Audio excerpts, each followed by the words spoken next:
This is Neural Newscast for Sunday, July 5th, 2026. Here is your week in review. From Neural Newscast, I'm Peter Rowan. And I'm Isabel Moreno. We begin with a significant escalation in the Middle East that developed earlier this week. Iran's Revolutionary Guard has confirmed missile and drone strikes against United States military bases in Bahrain and Kuwait. The strikes targeted the Ali Al Salem airbase and the 5th Naval Fleet at Port Salman. This action was a direct response to American strikes on 10 Iranian military positions near the Strait of Hormuz last weekend. The United States operations were retaliation for a drone attack on the Panamanian-flagged oil tanker Kiku. These events have placed the June 17th ceasefire agreement in serious jeopardy. Iranian Foreign Minister Abbas Araghchi says Tehran will continue to manage the strait for the next 30 days. Meanwhile, President Trump has warned the United States may take further military action to finish the job. Bahrain and Kuwait have both condemned the attacks as violations of their sovereignty. As Pakistan continues to mediate, observers are watching for any sign that technical talks might resume to prevent a total collapse of diplomacy. While we monitor the Gulf, South America is reeling from a massive disaster. Earlier this week, a 7.5 magnitude earthquake struck Venezuela, the strongest the nation has seen in a century. The death toll has officially risen to at least 1,450 people, with over 3,000 others injured. Search and rescue teams are working through critical hours to locate survivors among the rubble of flattened residential blocks. National Assembly President Jorge Rodriguez warned that time is running out for the nearly 69,000 people currently reported missing. In the port city of La Guaira, several districts have been completely destroyed. The Venezuelan government is now heavily reliant on international aid as state manpower reaches its limit. Experts indicate the mission is increasingly shifting toward recovery as the window for finding survivors closes. Moving to the conflict in Eastern Europe, Ukrainian drones set fire to a major Russian oil refinery in the Krasnodar region this week. The facility in Slavyansk na Kubani typically processes 4 million tons of crude annually. President Vladimir Putin acknowledged for the first time on Sunday that Russia is facing a fuel deficit. He claims these strikes have no effect on the front lines, yet analysts suggest pressure is mounting on the Kremlin. President Zelensky described the strikes as long-range sanctions that are successfully reducing resources for the Russian military. We've seen reports of widespread fuel rationing and significant lines at gas stations across several Russian provinces.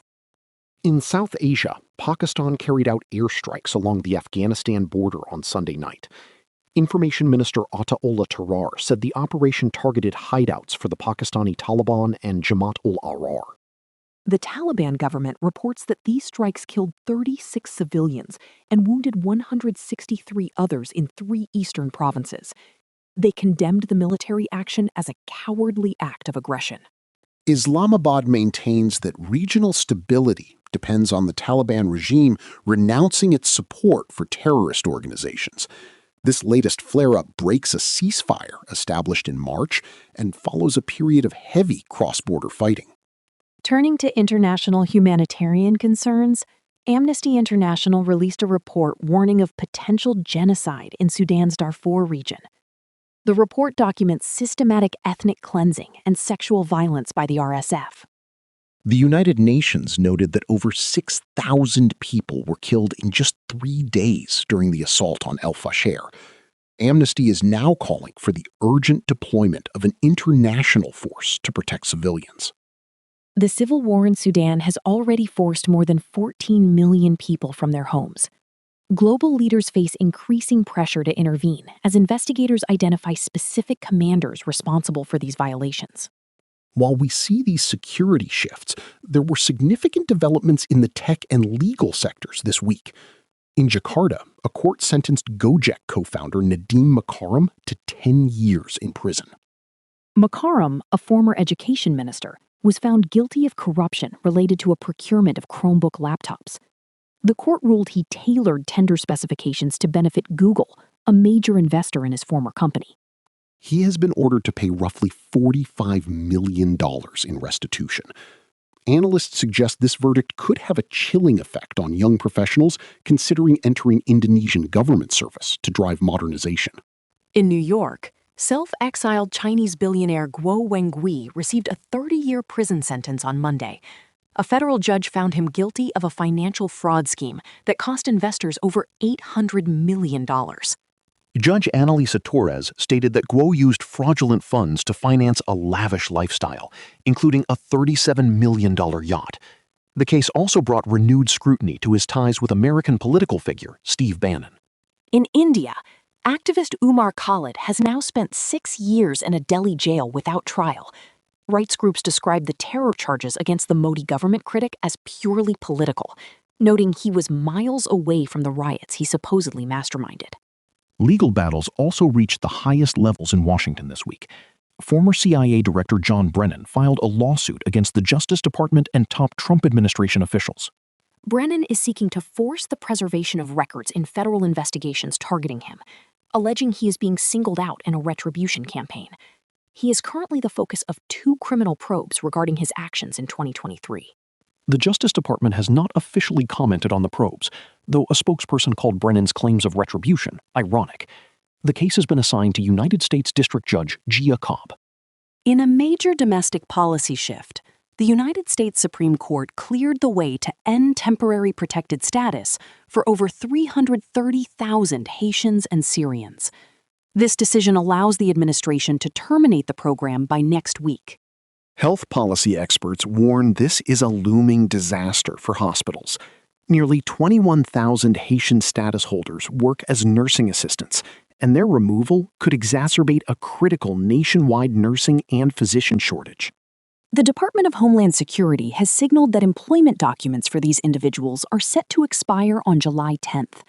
Families in communities like Springfield, Ohio, are now preparing for potential deportations. In other Supreme Court news, justices are expected to rule on efforts to limit birthright citizenship and the participation of transgender athletes in women's sports. These decisions could upend long-standing interpretations of the 14th Amendment. Moving to sports, the 2026 FIFA World Cup knockout stage saw its first massive shock. Paraguay eliminated heavy favorites Germany in the round of 32 on Monday. The match ended in a 4-3 penalty shootout victory for the South Americans. Jose Canale scored the decisive kick to secure what many consider the biggest knockout shock in the tournament's history. Argentina also confirmed their spot in the next round after a 2-0 victory over Austria. Lionel Messi became the tournament's all-time leading scorer during that match, bringing his career total to 18 goals. Norway and Switzerland have also advanced, with Norway qualifying for the knockouts for the first time in 28 years.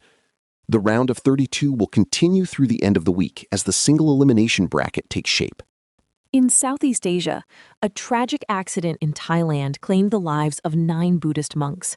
An 11-year-old boy reportedly crashed his parents' pickup truck into a pilgrimage procession in Mukdahan province. The boy reportedly took the vehicle without permission while his guardians were away. The local governor described the case as a grave warning for road safety and parental supervision across the region. Lastly, medical research published in the Annals of Internal Medicine suggests a significant link between the Shingrix vaccine and a reduced risk of dementia. The study found the Shingrix vaccine could prevent 1 in 17 cases. Experts believe the vaccine protects brain health by reducing neuroinflammation. Despite these benefits, less than half of eligible Americans have currently received the shot. As the week concludes, we are also watching the European Union's new digital border system, which has caused 5-hour wait times at major airports like Berlin and Rome due to biometric registration issues. And in Washington, House Republicans continue to navigate legislative gridlock as internal divisions delay votes on critical spending and policy bills before the summer recess. We will continue to track these developments and the ongoing impact of the Supreme Court's rulings as they are implemented. This has been Neural Newscast. Neural Newscast is AI-assisted, human-reviewed. View our AI transparency policy at neuralnewscast.com. Thanks for listening.